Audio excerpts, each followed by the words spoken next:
Today I'm making the easiest little sweet bites using prunes, and yes, we're also doing the popular date Snickers version so you can choose your favorite. These are a fantastic alternative to Snickers bars, but they taste every bit as good and the ingredients in this are so much better for you. So I'm Rockin' Robin and I'm going to show you how to make it right after my chef joke. Why did the raisin take the prune to the prom? Because he couldn't find a date. So I'm going to start off making my prune bites first. Now you can see the Medjool dates on the left here and the prunes on the right, and you can see the difference in size and color.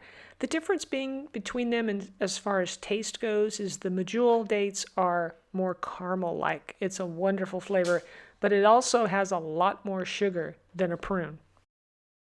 So you can make these a couple of different ways. You can serve them individually and they're just like you pop them in your mouth, or you can make them stacked together like this and then we will make it like a bark and then you can cut it up after it's cold.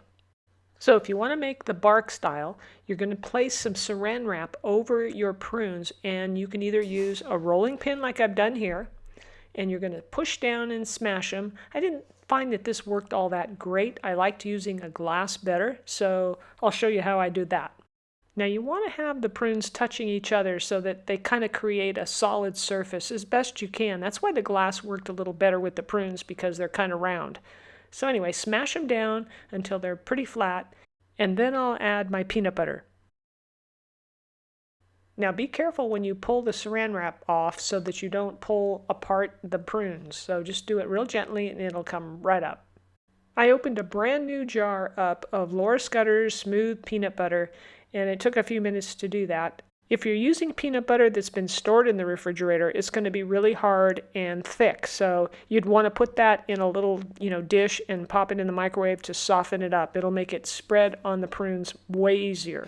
So once you get your peanut butter nice and soft and mixed thoroughly, you can see this is just right out of the jar, nice and soft, and it spreads easily. So put a nice thin layer over your prunes. If you decide you want to do individual bites, then just set your prunes out and just put a little dollop of peanut butter on top of each one right in the center. And notice that these are sitting on parchment paper. That's going to make it easier for you to transfer the whole thing onto a baking sheet or a plate to put in the freezer. Next up, we need some chocolate. I'm using Goodtards because I just think it's the best chocolate, and you can use whatever kind you want, semi-sweet, milk chocolate, combination, whatever works. I'm adding some coconut oil to thin out the chocolate so it makes it real easy to coat the prunes. I'm eyeballing the amounts here, but I would say probably, a third of a cup of chocolate and maybe 2 teaspoons of coconut oil. I'm going to place my chocolate into the microwave and we're going to microwave it at 20-second intervals on high. So take it out after 20 seconds, stir it up, and do it again until it's nicely melted. You want it to be nice and creamy, but you don't want to burn it. So as soon as it gets to that melted stage, take it out. Now we're ready to drizzle this chocolate right over the top of our dates. So I just took a spoon and, just start drizzling it. And then, it's thin enough that you can actually spread it. So, it all worked really well. With the individual bites, I just kind of poured it right on top and it kind of just dripped down the side. So it worked out really well. And feel free to use as much chocolate as you like. In the freezer, these go. So now we're going to do basically the same thing as we did with the prunes, but now we're doing it with the dates. But I'm going to add some chopped peanuts at the end. Now I went through each date just to make sure the pit was out of it because I didn't want to have one in there and somebody bites on it and breaks a tooth. So go ahead and check them. And then I kind of flattened them out. I want this to be a little thinner layer. So I opened them up and laid them flat. Place the saran wrap on there and the rolling pin actually worked best for this. There's something about the dates where they just kind of smush together and it makes one nice layer. You want them touching. Gently peel off the saran wrap and then add the peanut butter. Now I'm going to tell you why I think the prunes are a healthier choice, even though the dates probably taste a little bit better just because of that caramel flavor. So the prunes actually help with your bone health. All right, if you know anybody who has osteoporosis, you're going to want to tell them about this. Research shows that about 5 to 6 prunes a day can actually help preserve hip bone density in postmenopausal women. Prunes are naturally rich in vitamin K, potassium, copper, boron, magnesium, fiber, and some antioxidants. These are all nutrients that support bone formation, and they reduce inflammation and help keep calcium where it belongs. So if you're looking for the healthier alternative, the prune bites really shine.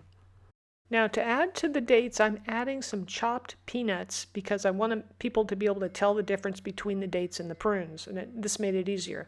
And it turns out the peanuts are a real win. I would put these on the prunes as well next time. So go ahead and chop these up and sprinkle a few on and just press them into the chocolate so they stick. I like to store the dates and the prunes in the freezer. I think they just hold up good. They don't freeze real solid. And I like how they come out a little bit, crunchy. So here they are after being in the freezer just about an hour. And I just, cut them up into little bite-sized pieces. And everybody loved these. I took them to a bunko party and they disappeared, most of them. And everybody seemed to really enjoy them. And here are the prunes with no peanuts on top, so you can tell. And they were, in my opinion, just as good. I think this makes eating prunes gives it a little variety, and they are delicious. I hope you try this recipe. If you do, let me know down in the comments how it turned out for you. And if you'd like to try another chocolate-covered dessert, give my yogurt clusters a try. Click the link on the screen, and it'll take you right to the recipe. Thanks for watching, and we'll see you back here next week for another Rockin' recipe.